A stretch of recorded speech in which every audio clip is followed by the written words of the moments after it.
Welcome again guys to my channel. This is Janel Idanyo.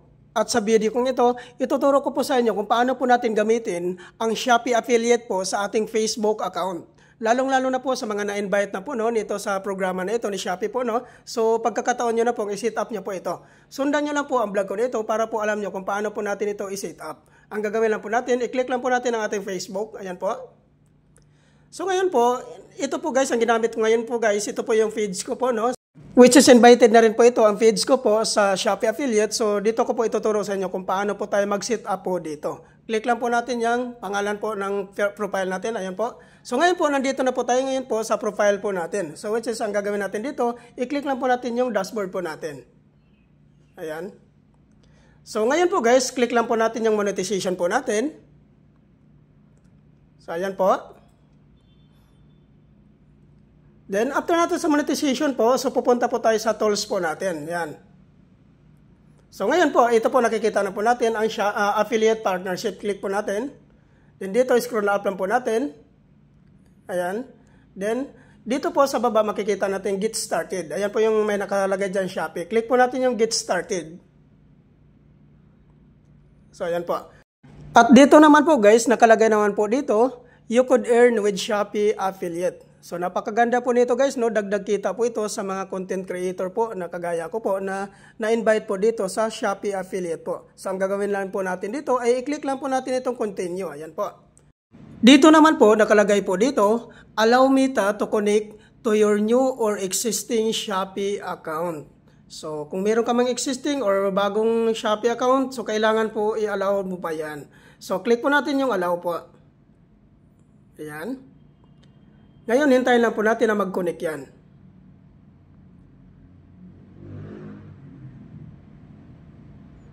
So, ayan po So, yan, sundan nyo lang po talaga ito guys para mas madali po kayo makapag-set up dito.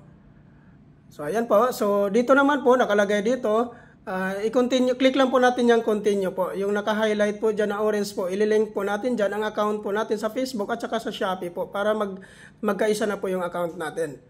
Yan, click lang po natin yung continue.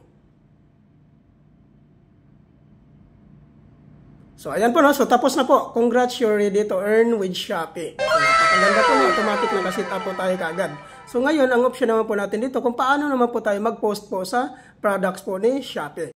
Ayan po guys, balik po tayo sa profile po natin. Ang susunod naman po natin gagawin ay punta po tayo sa ating apps po sa Shopee para po makapaghanap po tayo ng products na i-post po natin sa ating Facebook.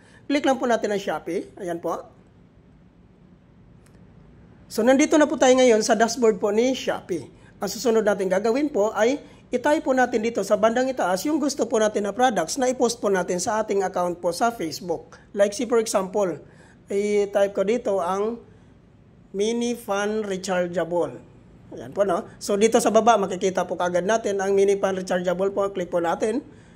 So, ito po yung mga mini fan rechargeable po, So, ito po kasi ang pinaka best seller po dito ni Shopee po, So, ang gagawin po natin dito, mamili po tayo kung saan po diyan ang ipopost po natin dito sa ating Facebook account. Yan po, So, ito po guys, ito po yung napili ko dito na na products po. Click lang po natin itong itong products na ito. Ayan. So dito po, makikita natin dito sa products natin, sa bandang itaas po itong arrow. So yan po ang i-click natin para po makakuha po tayo ng link dito. Yan. So pag-click po doon sa arrow sa taas, dito sa baba makikita natin ang copy link. So yan po ang i-click natin para makopy na po natin. So ayan po. Ngayon, ang susunod natin gagawin ay kailangan nating i-back po ito. Yan, back po natin yan. Ayan. Ayan. So ngayon, pupunta po tayo dito sa profile po natin sa Shopee po natin. Click po natin ang profile po natin sa Shopee. So ayan po. Then scroll up po natin. Dito sa baba, makita po natin ang affiliate program. So yan po, i-click po natin yan yung affiliate program. Ayan po.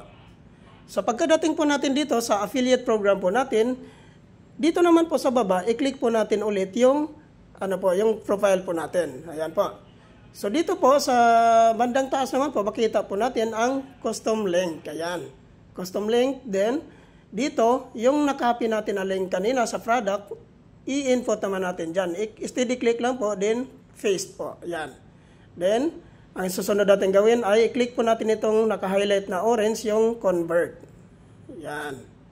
So, ayan po. As you can see po guys, no, nakikita na po natin yung product dito. So, ayan po. Ang susunod po natin hakbang na gagawin ay kailangan naman po natin i-copy itong link sa baba, yung naka-highlight na orange.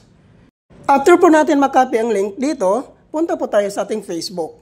So, kailangan na po natin mag-post doon ng products po sa Facebook po natin. So, click po natin yan. Dito nakalagay po sa What's on your mind, i-paste po natin dyan yung link na yon na kinopy natin. Steady click lang, then paste.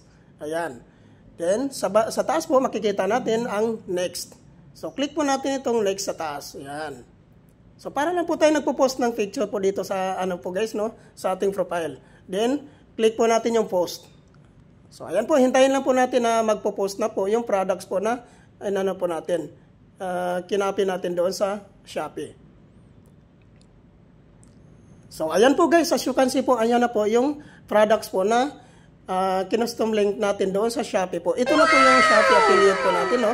So, pag once na mayroong bibili po dyan, guys, magkakaroon na po tayo ng commission po dito. Thank you for watching.